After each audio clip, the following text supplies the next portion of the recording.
السلام علیکم ناظرین، آج کی بہت بڑی اور اہم بریکنگ نیوز سے آپ کو آگاہ کرتے چلیں۔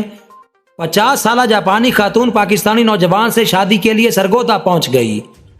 تفصیلات کے مطابق 50 سالہ ہیاسا سائیکا فیس بک پر رضوان نامی نوجوان کی محبت میں گرفتار ہوئی۔ 3 سالہ سوشل میڈیا کی دوستی کے بعد 32 سالہ رضوان کی وجاہت خاتون کو پاکستان کھینچ لائی۔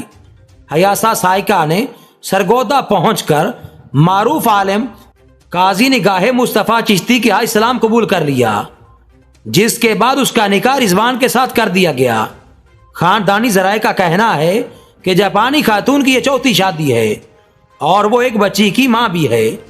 تاہم دلہا کے اہل خانہ نے بیٹے کی خوشی کی خاطر جاپانی بہو کو قبول کر لیا ہے، جبکہ خاتون کی بیٹی نے بھی اسلام قبول کر لیا۔ شادی کی تقریب میں عزیز و اقارب اور دلہا کے دوستوں نے بھی شرکت کی۔